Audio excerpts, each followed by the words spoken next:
Throughout history, wars have come in all shapes and sizes. Some wars have been fought between two or more rival nations. Some wars have been fought internally between different factions inside a nation, usually for the purpose of ideological change or secession.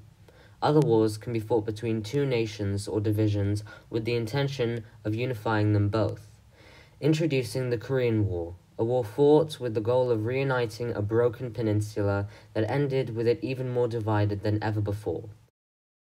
The Korean War is the reason why the modern-day Korean peninsula is still divided between North and South. This war, however, was weird, as it was one of those wars which ended in pretty much a stalemate. Both sides declare that neither of them can win and that the fighting should cease. That's basically what happened in Korea. But in this video, I'm going to talk about scenarios in which that didn't happen. What if the Korean War had not ended in a ceasefire, but rather an all-out victory by one of the sides? But quickly first, some history. Before the 20th century, Korea was one country under a monarchist government known as the Korean Empire. This empire only lasted for roughly 10 years when in 1910, Korea came under the occupation of the Japanese Empire. The Korean peninsula stayed under Japanese rule until the end of World War II and the fall of the Japanese Empire, when it was divided up by the Allies, with the Soviets occupying the northern region and the Americans occupying the south. Both North and South Korea became independent in 1948, but as separate countries under two different ideological systems. North Korea was communist and the South was democratic. The man who was installed as leader in North Korea was Kim Il-sung, Kim Jong-un's grandfather. Kim believed that Korea should have been united under the one communist system, and in 1950, North Korea invaded the South, beginning the Korean War. Immediately, the US, who was just fresh into the Red Scare and the war of anti-communism, came to the aid of South Korea, and just as it seemed the war was lost for the South, US and UN forces joined in and pushed the Northern Army all the way up near the Chinese border. Naturally, the newly formed Communist Chinese felt threatened by this sudden approach of capitalist forces, and so they invaded Korea on the northern side against the US, and pushed them back down roughly to where the war started at the 38th parallel, where an armistice was signed, agreeing to cease all conflict on the peninsula and allow both North and South Korea to remain two separate countries. For the rest of the 20th century and the Cold War, North and South Korea grew further and further apart from each other. South Korea stayed democratic, and while their presidents were corrupt at first, the nation slowly became richer throughout the 60s, 70s, and 80s. Today, South Korea is one of the most advanced countries in the world, and cities like Seoul are massive, bustling metropolises filled with light and modern technology. As for the North, it was the other way around. In the 60s, it was moderately rich, and the world looked on it more with curiosity rather than disgust or fear. That was until the 1980s, when, under the leadership of Kim Il-sung, the nation started its nuclear program and got a UN sanction as a result. When Kim Il-sung died in 1994, his successor and son, Kim Jong-il, ruled with an iron fist. North Korea experienced a famine, a recession, and suffered crippling sanctions from the UN, which all caused it to sink into isolationism and become known as the most secretive nation in the world, gaining the nickname the Hermit Kingdom. No one was allowed to leave the country, and anyone being caught defecting would result in them, their children, and their grandchildren being sent to hard labor in a death camp. Today, North Korea is considered to be in an irreversible situation of corrupt leadership, food shortages, lack of electricity, and being the closest country to Orwell's 1984. Both North and South Korea are virtually unrecognizable to each other, and after looking at pictures, it's hard to believe that they were once one country. When it comes to Korean unification, many Koreans on both sides greatly anticipate it. But seeing the political state of the two nations, it's highly unlikely that a peaceful reunification could happen anytime soon. But what if that was different? What if in an alternate universe, or should I say, two alternate universes, one side won the Korean War, and Korea was not divided up between North and South? What if the Korean War had a victor? Note, this video is a 2-in-1, meaning I'll be explaining two different alternate timelines in one video. So here goes, starting with what if North Korea won the Korean War.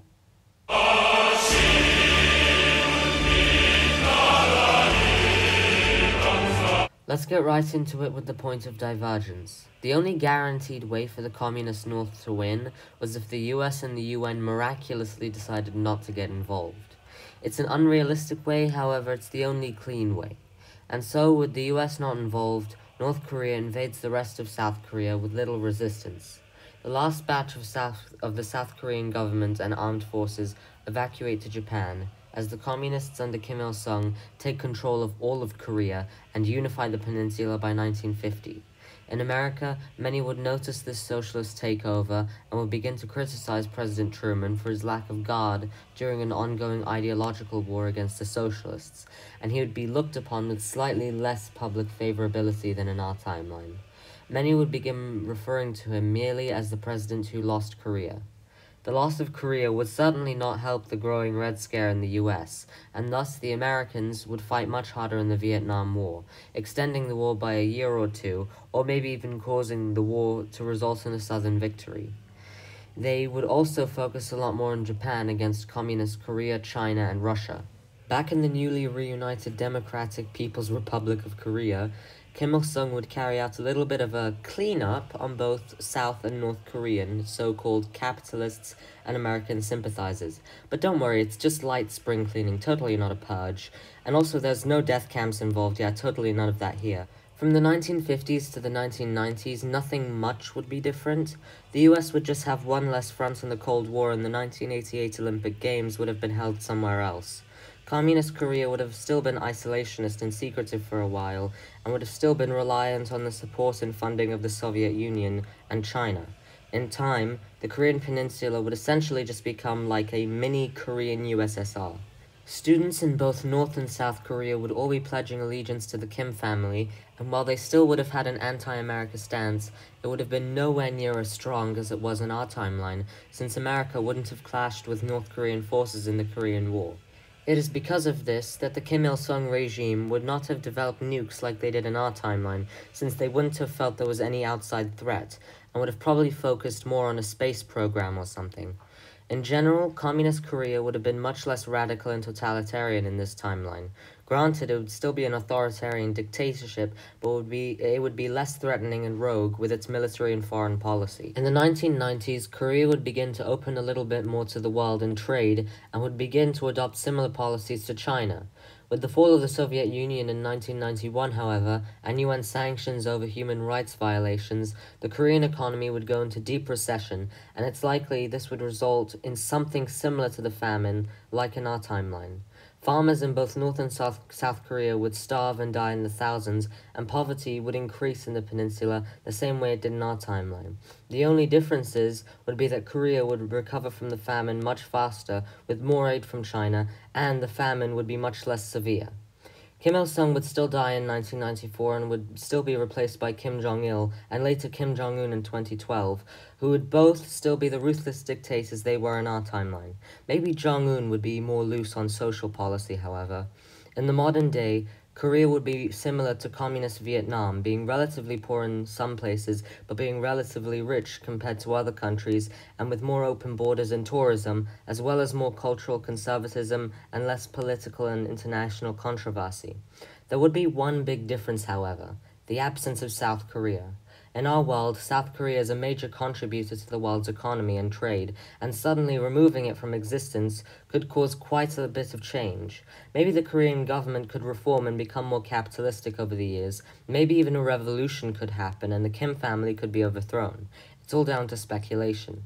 Now, this video is a 2-in-1, so it's now time to discuss what would have happened if South Korea won the Korean War.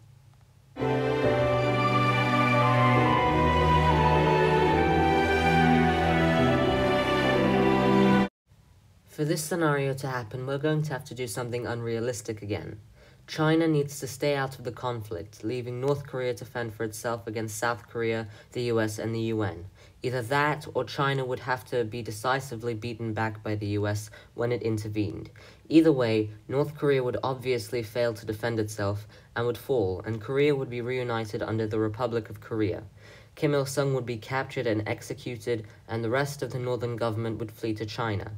China would have an American-supported capitalist nation on their border, and thus the Chinese-Korean border in Manchuria would be heavily militarized. Syngman Rhee, the president of South Korea at the time, was a very brutal political leader and would have spent years after the Southern victory hunting down and imprisoning communist sympathizers. Just like in our timeline, up until the 1970s, the Republic of Korea would be a poor dictatorship with corrupt political leaders and an ever-changing and unstable political structure.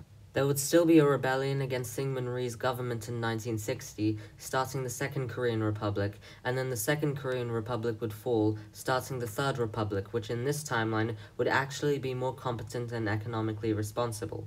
Better leadership would come around in the 1980s, and the nation's economy would begin to climb. However, this time, with more territory, land, natural resources, and heavy American funding, it would be much more economically successful. It would benefit from the rich uranium lands of the North and invest a lot in nuclear power. There would be a massive industrial boom in the Korean peninsula throughout the 1990s and 2000s, and modern-day Korea would be much more economically advanced and powerful than it is in our timeline. Imagine the city of Pyongyang.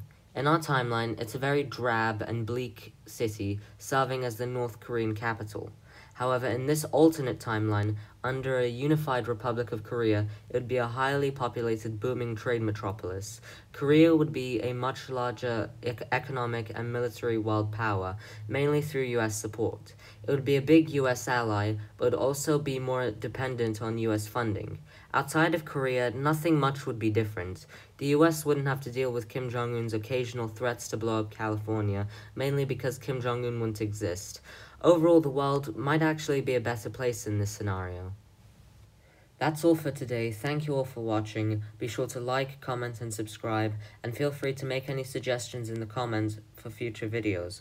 Also, let me know in the comments what you think would have happened if either Koreas won the Korean War. See ya!